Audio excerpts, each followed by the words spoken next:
to bridge the gap to your point around kind of how worried are we about safety and are we addressing it enough? I think there's two things I would say about that. One, I feel like there's often a false dichotomy between we either advance the capabilities of these models or we kind of stop and keep them safe. I think if you are sitting there and you see this, how far the scaling laws have gotten you so far, I think the debate internally within those labs also is about, wait a minute, how do we release this technology in a responsible way? What are the guardrails and institutions that are needed?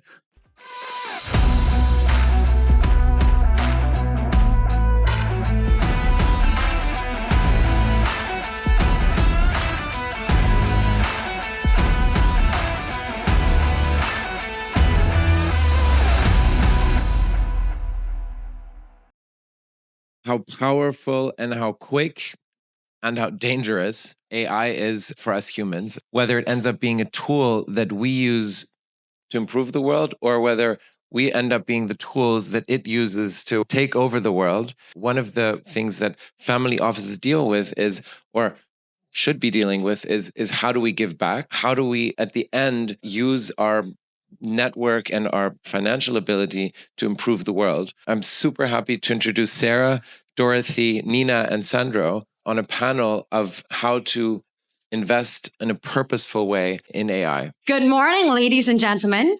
Philip said earlier that this crowd is like a bottle of bubbly. You're all just bubbling when you open the top. So let me get the energy up. We've been listening for a while. Can you say alliance when I say family office? Just shout it back to me and rah-rah a little bit. Family office. Alliance. Family office. Alliance. All right. So a very good morning. My name is Sarah Chen-Spellings, coming from the United States. I'm the co-founder and managing partner of Beyond the Billion, which was launched as the $1 billion fund for women. So a little hint in the name. We are the world's first and largest global consortium of venture capital funds, GPs and LPs that are investing over $1 billion into women-founded companies. Of that, we have deployed $638 million and have 15 unicorns that have been invested in by our partner funds, from Canva to Airwallex. So today, the topic of today, we are a group of family offices and what I believe to be purposeful investors. Now, we've had a little bit of a landscape of where AI is, what we should be afraid of, the power of the creator economy, making things faster, better, cheaper. But the question is, are we doing more and more for nothing? How can we be purposeful in creating impact and thinking about what these efficiencies will actually bring us? And to do so, I'm so excited to bring a power panel coming from many different places, from London, Berlin, and here in Stockholm as well. Nina Rawal from Trill Impact Ventures, so she's hitting the trillion. Dorothy Chou from Google DeepMind. And of course, Sandro Gianella from OpenAI. Round of applause, ladies and gentlemen. All right, so we've talked a little bit about the power of AI, right? That's been the theme today. Talk to us a little bit about where we are from the 2017 trigger points. And of course, Google DeepMind actually was launched in 2010. So we've been at this for a while, and yet somehow the hype is just today, right? It feels like pretty recent. Now, these experts have a little bit of a background, to say the least.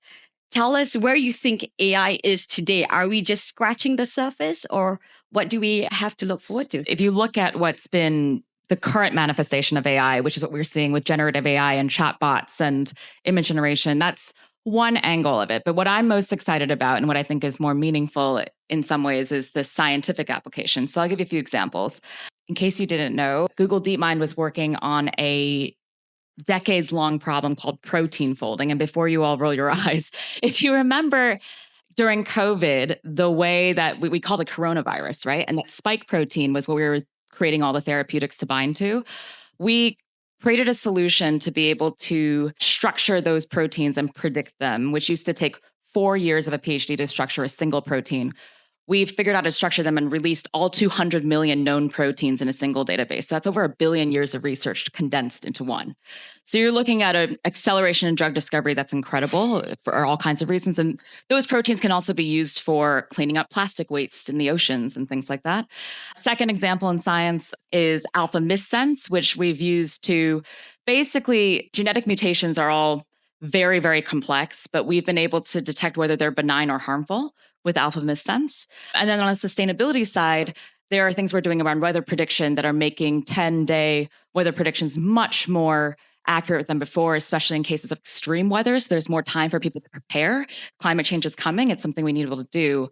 And then my latest investment as an angel investor is actually in carbon capture technology, so material science. So there's a lot of really interesting ways that AI can manifest in the world. And I think it's up to the investment community to decide, are you going to just throw money at something that's like another foundation model or a sentence on a computer screen? Or are you going to really dive into what you want that AI to be able to do for the world? Yes, maybe the first thing to say is a little bit to take a deep breath and take a moment. And I think some of you who have tried this with some of the large language models, they actually give you better responses if you start ChatGPT with a prompt to be like, you know what, take a deep breath, take a minute, think about where we are today, where we're going. I think there's a lot of anxiety and frenzy, both in the investment community with kind of policymakers and regulators that we speak about. So I think one of the things as companies and labs that are working on this technology and have been working on it for 10 years is also to kind of get the world to sort of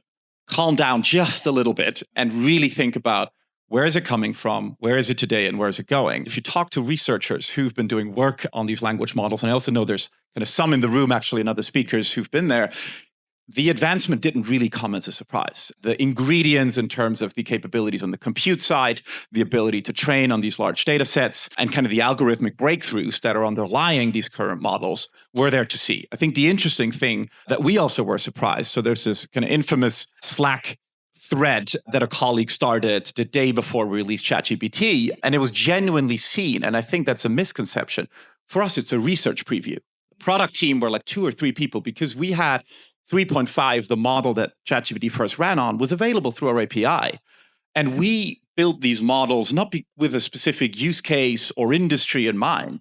Think of it as really basic research where we're interested in just continuing to push the frontiers and the capabilities models to then have some of these use cases that Dorothy talked about and many others to come after. But we were sort of wondering, maybe it's really still a bit crappy and so forgive my language. And why is no one building on top of that? And so we thought maybe we need an interface that is just a little bit easier for humanity to grasp what is about to happen. And that was ChatGPT. And the Slack was yeah, we're launching this research preview tomorrow. We're not expecting any fuss. We don't think anyone is really going to notice. And to a go-to-market team, I don't think there'll be any inbounds, And I think that tells you something about, I think, a little bit of a mismatch when you speak to the researchers. There is a lot more care and understanding of where the technology is coming from and what the things are that we need to do, and also in an investment community to make sure we can continue to scale it in safe ways.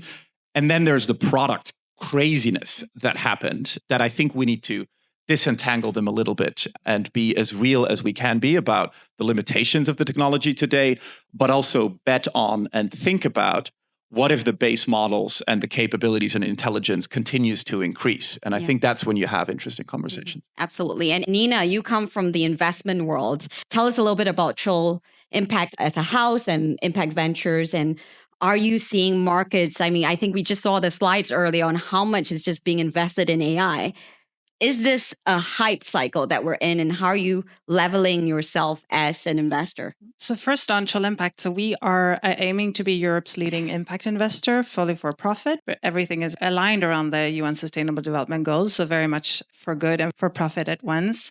Betting in the ventures strategy on those transformative technologies, you spoke to some of them, first of all, because we need them as humanity, whether it's the next pandemic or in relation to climate change, but also because some of them will be tomorrow's market winners. So really looking for that combination of solving the world's biggest problems and building strong companies off of that. To the question of the hype, I think we saw some, pictures or slides on kind of where we are in the cycle. And I'm not a macro expert, but I'll build on what you said, Sandro. We get these questions every now and then, do you look at AI? And you're like, are there many research companies, in life science that I do that don't use AI in one shape or form? I would be a bit worried. Then you can talk about also AI. What is AI? I have a 7-year-old and he asks me, but what is actually AI? Is it AI? Is it big data? Is it machine learning? I mean, I think that is also a bit mixed up to many companies. But in one shape or form, I think most science-based companies today do leverage it already. And if they don't, they really should, if we put it that way. And I just want to build a little bit on what you said, Dorothy. I think we're just in the beginning in terms of starting to see the translation of what that will do. If we take again the example of drug discovery, I'll take one example we looked at last year, which is in the prediction of sepsis, so bloodstream infection. If you know anyone who's had that, you know it's a touch and go. It's a question of hours if someone actually lives or dies. So very dramatic in hospital setting.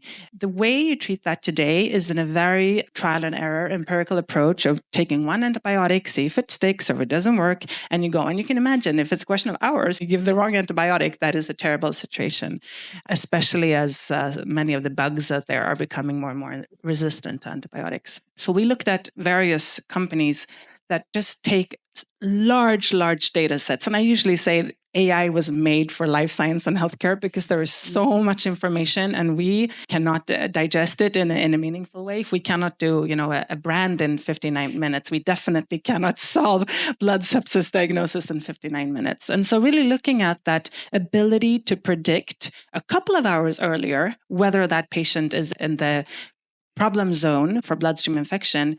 It's just one simple application of AI, and it's not at all the most advanced one, but obviously a matter of life and death and decision-making in a clinical setting. To Philip's point here, in terms of investors in the room, what are your considerations? I just want to stay with you, Nina, and we'll circle back with the rest. What are your considerations? I think today, most of us who are getting pitches from entrepreneurs, it almost feels like you're just slapping AI on, right? You slap AI on, you raise a couple of $100 million more if you do so. How do you ensure that this is not BS and is truly grounded in the power and committing to the purpose at the end of it as a means to an end? Yeah. And I think in our context, we are an impact investor in the VC space. We always worry about unmet medical needs because that's how you know there's a willingness from someone to pay for that innovation. But we specifically focus on underserved patient groups. It can be women's health, can be children's health, can be antimicrobial resistance, and it can be kind of accelerating market access outside high-income countries. So those are kind of the lenses we look through. And again, I think, I'm a neuroscientist. I don't come from the data side. I would not even try to challenge the algorithm and the specifics of the algorithm. But I think the AI component, don't slap it on if it doesn't address a real underlying medical question that we are looking to address. I think that's how we think about it. Is there a logic for this AI component? I saw a founder a couple of weeks ago. It was a US founder, and she came from a esteemed background. So I was first of all curious why she was trying to pitch this to me in particular. But she talked about, she was in the nutrition space, basically selling kind of healthy food to mothers and children. And then she started talking about AI, and it made me so curious. Like, what does AI have to do with kind of just eating healthy food as a mother and your children? I think that is not super convincing, but there are so fascinating applications of AI. Give me one more to the point of children and mothers. We looked deeply into the autism spectrum disorder space last year. And I'm not talking about neurodiversity here. I'm talking about severe autism where children cannot live or grown-ups cannot live independent lives.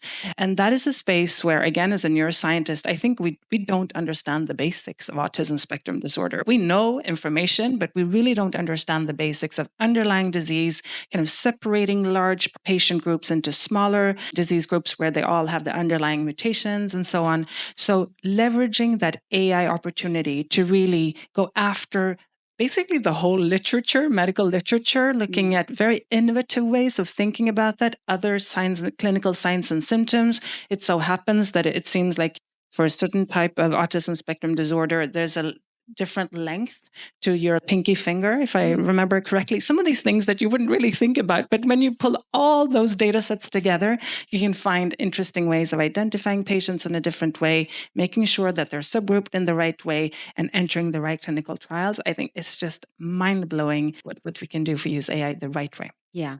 So mind-blowing indeed. But of course, Dorothy and Sandro, we were chatting outside in the beautiful Stockholm sun here about the fact that even OpenAI and Google DeepMind, who are experts in this, did not expect every application of which AI today claims to be able to address, right? So you've almost created it, as you were saying, not vertically specifically, but horizontally and seeing what sticks. And of course, in 2023, there was that famous open letter by Sam Altman, signed by Elon Musk, Shane Lagiven, about the dangers, a warning for the extinction risk with the growth of AI. Have we addressed those concerns today in 2024? And are you concerned about just how far reaching this is with everything that Nina has specifically laid out? Maybe I'll take just one sentence on your first question on Sure. kind of the BS in the investment thesis. I think one of the additional things we think about with the OpenAI fund that our colleague Ian runs is also thinking about where is there a group of people that sort of has almost an unfair advantage in understanding a particular process, a particular problem, and really has thought through that and is annoyed by a specific thing that they're trying to solve, and then come in and actually deeply think about how can AI help. One example I give in non-medical space, a company called Harvey that we invested in. They're building sort of an AI for legal professionals. And they actually went out and built a custom model together with our engineers based on US case law. And they sat down legal partners, well-paid legal partners, to do the human feedback, like human loop feedback iteration that you do in these models to train them very specifically. So I think that's the thing we're excited about, is learning about from people that are really deep in one of the problem issues and then come to us because they challenge where the technology isn't yet good enough, where they're like, we can't have this thing hallucinate on legal cases. And is it actually possible? And are your researchers interested in helping us solve that problem? And so that's also why I wanted to mention it, to bridge the gap to your point around kind of how worried are we about safety and are we addressing it enough? I think there's two things I would say about that. One, I feel like there's often a false dichotomy between we either advance the capabilities of these models or we kind of stop and keep them safe. Actually, I think the more you speak to researchers working on them, the more they think that actually making them more capable and better understanding the interpretability of these models, and really our friends at Anthropic have recently done interesting work on that. We've released some of it. DeepMind is working on it. Like all of the labs on that are trying to better understand this technology. And I think by actually making them more capable, I also think that the technology will be safer. Now, of course, to the point you've mentioned, I think if you are sitting there and you see this, how far the scaling laws have gotten you so far, I think the debate internally within those labs also is about, wait a minute, how do we release this technology in a responsible way? What are the guardrails and institutions that are needed? What are the socioeconomic implications of this technology? And that's what I spend most of my days talking to governments and heads of state and regulators, because again, we feel like there is a responsibility for decision makers to have a sense of where this technology is going, and then to think about which institutions should be built on that. You might have heard that many governments across the world are now putting together so-called AI safety institutes, where they're doing kind of the type of red teaming and testing of these models that we do in-house, but governments feel like they have kind of a responsibility to their people to also better understand kind of what the pitfalls are. But I feel quite optimistic at the moment about just the amount of research and the amount of thinking that is going in, not just in pushing capabilities, but at the same time thinking about how to make that safe and where the guardrails are. As an example with Sora or even the voice model, again, it was something where we decided we wanted the world to know that these capabilities exist and that these models can now generate video in the way that you've seen. But we decided not to release it as a product. And we're having conversations with filmmakers, creatives, artists to start to think about actually what is the right way to introduce that technology to the world? How can we do that in a responsible way? And I think for obvious reasons, sort of the public debate is sort of over here. And it sometimes feels like the real world that really talented colleagues are doing feels a bit more grounded. And that's why I think the closer you get to the labs that are thinking through this, the more I feel optimistic that we can tackle that. Yeah, thank you. And of course, talking about pushing capabilities, I've heard you, those of you who know me, I tend to make things a little spicy. So we have contradictory views here. Dorothy, on a recent interview, you spoke about how you thought that perhaps OpenAI was a bit too soon in their release without the guardrails. What do you say to that? Look, I will also say there's a difference between working at a company that is owned by a big tech firm like Google. OpenAI can take risks that we can't take for all kinds of reasons. And that's part of like the life cycle of different types of startups and different organizations and the trade-offs you make. And Sandro and I have known each other about 20 years. So we talk about these trade-offs all the time.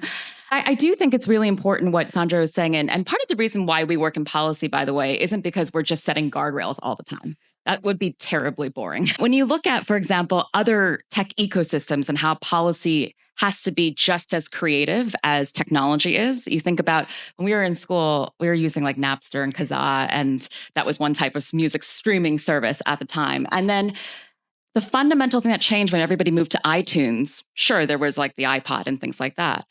But the digital rights management system of how the music industry started working with the tech industry, that fundamentally shifted consumer behavior. And then you saw it shift again when Spotify and Daniel Ek happened, right? There's a licensing change that is underpinning everything. And so a lot of what Sandro and I spent our time thinking about with the internal teams is how can you incentivize better quality products and better behavior with policy change. And so a lot of the research that we do at Google DeepMind that Sandro alluded to, for example, we basically did a taxonomy of all the potential harms from language models. And we held back our first language model paper until we could release both at the same time. So you build that awareness into the system. We've also done research on decolonial AI and the influences of most of these labs and services being based in the global north. How could they possibly take into account the global south and their perspectives and perspectives of people who might not be represented adequately at these companies? We think a lot about that. There's also fairness when it comes to, we can look at each other and think about bias, but what about fairness with unobservable characteristics like sexuality, for example? So this is research that is ongoing inside these firms. And the reason we do that is because we think this kind of innovation and how we think about policy can be just as important as building the capabilities themselves. Yeah, so talking about that, Sandro, and I'll come back to you, Nina, in a short second. The interplay of innovation and regulation is a hot topic these days. Sam Altman himself has actually said that he welcomes regulation, and there's suspicions on regulatory capture and weeding out the competitors. But I think it was David who showed the slide earlier about the Black Vikings and talking about woke culture, bias, all these things. Where do you think morality stands? How do you decide on who sets the rule of the game, being as powerful as you are today in OpenAI? Yeah, I think maybe this alludes a little bit to the question you had around kind of how do you release, when do you release, and what do you pair it with, and what do you intend to spark in terms of a conversation when you do that. I do think this is where we have a sense that having more people use this technology and hence understand what it's good at, but almost as importantly, understand what its limitations are, come to us with the biases, with the things, with the hallucinations, with the things that the models are not good at, because I think that's just as important to understand. And then I think have a conversation that feels more grounded also with regulators and policymakers to be like, okay, given where we are today and where we think the technology is going, what are the guardrails that we can set to address the real harms and problems that exist today with existing legislation that often exists? And then just as much where, if this technology really is going to continue and we're going to have PhD level capabilities across most domains, clearly that poses economic and social questions to our societies where governments and decision makers should have a say in that. That is the core role. That is what they are elected to do. That is what they feel they have the responsibility to do. So I think that interplay actually kind of is needed and is important. And an example I give on the question you asked around who gets to decide, like what should the values be that these models have? We, a couple of weeks ago, released something that sounds a little technical, but I actually think is quite interesting. We call the model spec.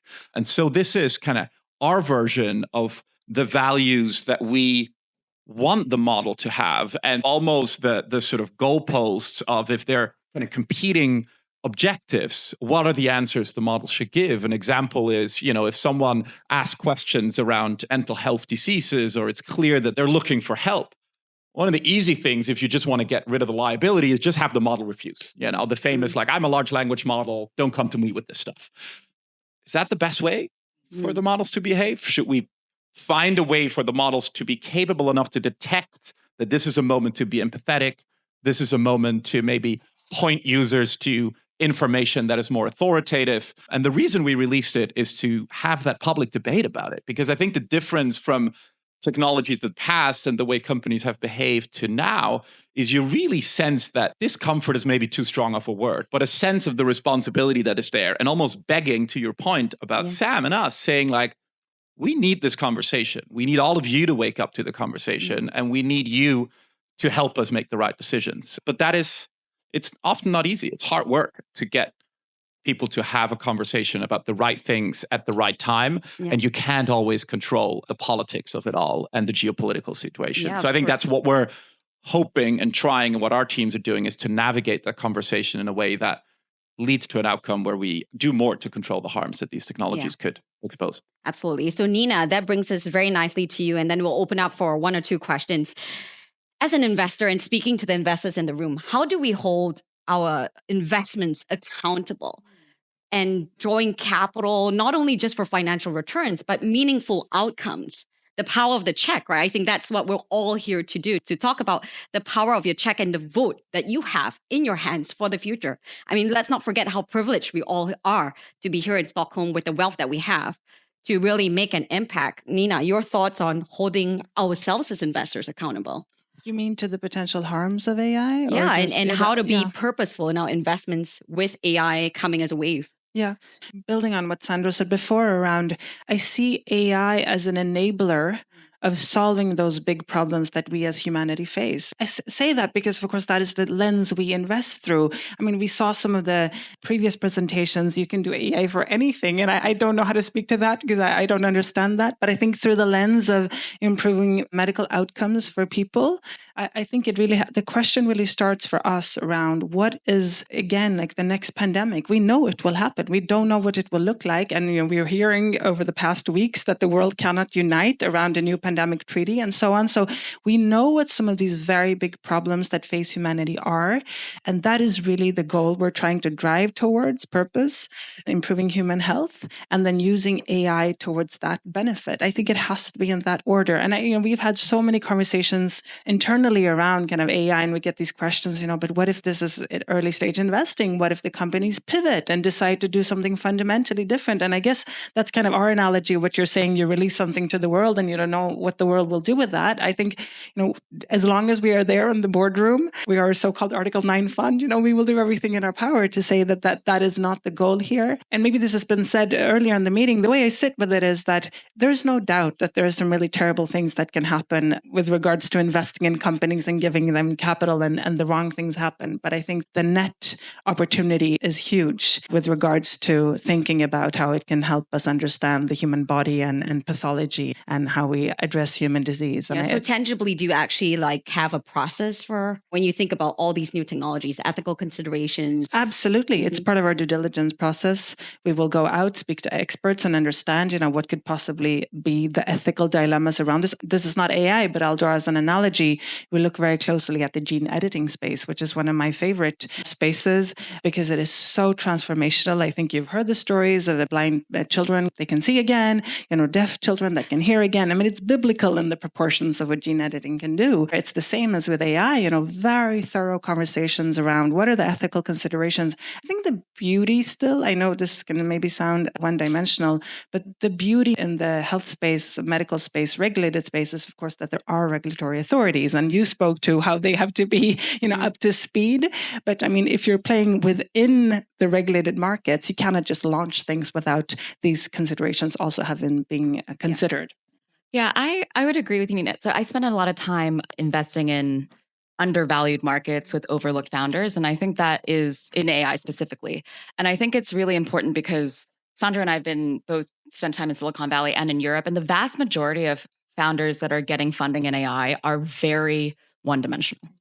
And it's a huge question and a problem about how we're thinking about what problems AI is being applied to solve first, to your point. Because the truth is, usually what happens in Silicon Valley, where I've spent a lot of time, is you just go the path of least resistance, which is going to end up in personalized soda drinks before you get to anything in health or climate. And so the regulation is really helpful and important, but also for some investors feels like a barrier. I was just spending time at the Karolinska Institute yesterday, for example. How do we really think about directing investment and with policy help for updating some of these regs in regulated areas to facilitate the level of innovation you need to see? Because I think most parents in developed countries are saying that they're afraid that their kids will be worse off than they are in many ways. And so AI can be helpful, but it takes actual work from a policy perspective, from an investing perspective, to direct the funding and the social change and the political change that's necessary for that. Just to say that, I think this is particularly important in the next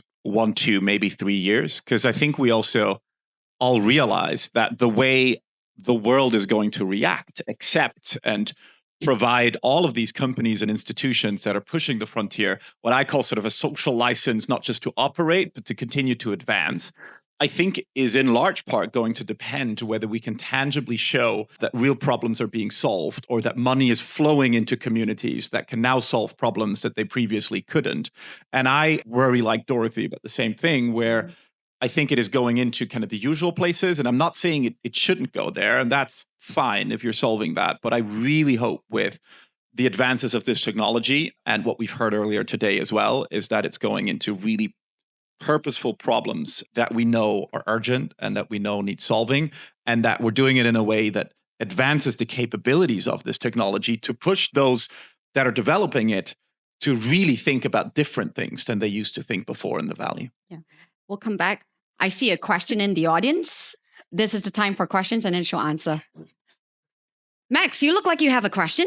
It's a good question. I think the reality is we do both as well. Like we have our models are available through an API and people are building all sorts of things on top of it. But sort of for better or worse, ChatGPT and the specific way in which it allowed humans to interact with this technology has sort of sparked the imagination of a lot of people. And I think that's, to me, both good and slightly worrying on the regulatory front, and I'll explain why. I think it's good because it did feel like a wake-up call leading to conversations at the political and regulatory level that we hoped would happen, and that we are then trying to steer so they are coming at the basis of where this technology is at.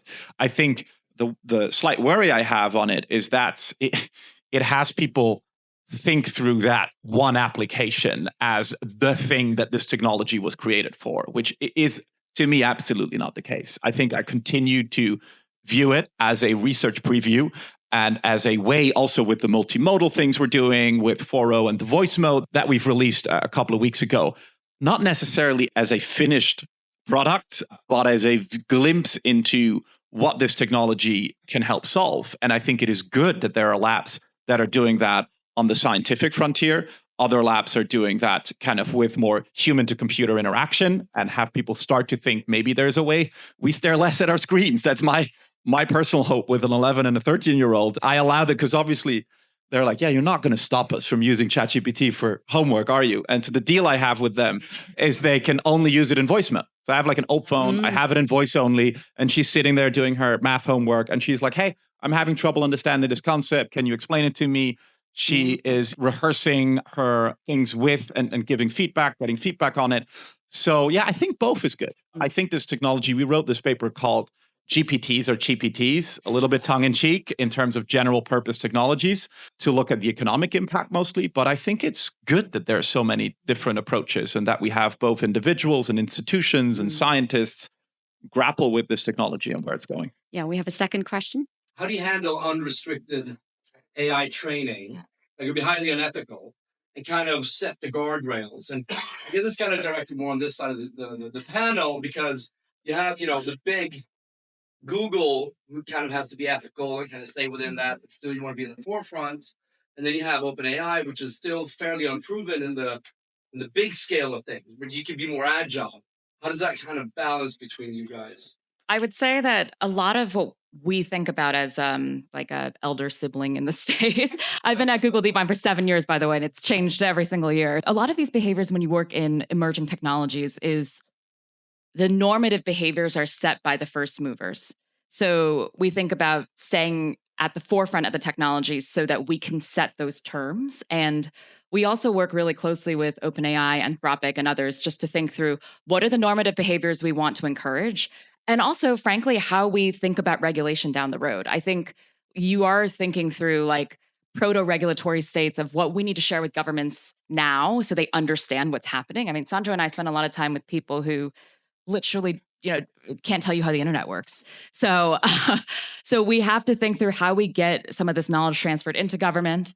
how we think about helping them to set some of these terms that in ways that are meaningful. If you're familiar with the way they're setting these terms now, you have to report things if you're training on 10 to the 26 flops, which is actually, if you know the technology well, is not really meaningful when everything is becoming more efficient. So how do you set standards that are actually going to stand the test of time and be future-proof while also adjusting to the increasing capabilities that are happening? One of the best examples we have is if you're familiar with security, software that we release is always going to have bugs. And so what the security community started doing was this norm called responsible disclosure, which means that they pay hackers to find problems with their technology and they release it widely. And then they give them compensation based on how high quality the bug is that they find. And they report it to the company within 90 days so that they can patch it before they disclose that problem to consumers. That's a huge norm that was developed before regulation took place. And so a lot of what Sandro and I think about is, what are some of those things that can apply in this space? Problem is, with AI, some of the problems that you find might require 3 more years of research to solve. So how do you think through what is responsible to release in that context? What applies there based on what we've learned before? And then how do we set up a system that, like in the security community, is agile enough to keep moving with the technology? Yeah, and we're short on time here. So words of wisdom, final parting words from each of you for purposeful investing in AI. Nina. So I'm going to again take it from the user perspective. I'll say like this. My worry is actually more the neuroscientists thinking about children interacting in a digital first world and how you build trust with the digital world and between humans. That's actually what scares me, like the deep fake thing, so the consumer side. But if I think about it in terms of purposeful investing, I'll just leave with a parting thought of saying, just like with many groundbreaking technologies, I would argue that it's massively unethical to not apply them for the benefit of humankind and the improving medical outcomes for people. So there's also very much that flip side of not using AI in a purposeful way. Dorothy. I'll just leave you with an anecdote, which is I think we have to redefine what a safe or good investment in AI actually looks like. I have a good friend who was one of the most technically competent women at DeepMind. There's very few of those. Female manager, top of her class, everything. She left to build an AI company that was going to really work on mental health. She spent a year trying to raise. She called me crying around Christmas saying, I've talked to hundreds of VC firms and none of them will invest. She had a proven product that people were paying for.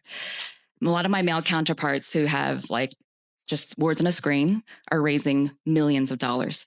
And so I think we really have to challenge that idea of what a good and safe investment in AI looks like in order to get to where we want to go. I think the thing I would say is think about the incentives you're creating as well, both with the investments. And I think the same speaks for regulatory issues. So as an example, like red teaming our models and stress testing them is one of the things that the industry did without being forced to do it because it felt like the responsible and the right thing to do. But as these technologies become better and better, it's actually a lot harder to find experts in the specific domains. So one of the things we think through is like, how can we get regulation and legislation to actually incentivize this space as an example for more investment? And so also there are a lot of the things that we think about as the interplay between sort of using regulation as a nudge to then make things a good investment because a market will be created. And I think continuing to do really good evaluations and stress testing and third-party testing of these models, I think is something that is going to be incredibly important, but also creates the right incentives for us as firms to be held accountable for the issues that you talk about for consumers. And so, think about the incentives you're creating by writing checks. Thank you. And with that, ladies and gentlemen, what a powerful panel. I think it's important to remember the role that you all play. And a round of applause. They'll be here for drinks. So more questions, I'm sure you'll be taking them as we go. Thank you so much. And thanks so much for tuning in this week.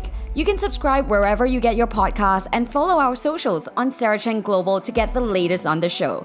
It would really help me out too if you enjoyed this to rate and review our show on Apple Podcasts and share your favorite episodes with a friend. I'm Sarah Chen-Spellings and you've been listening to $1 Billion Moves.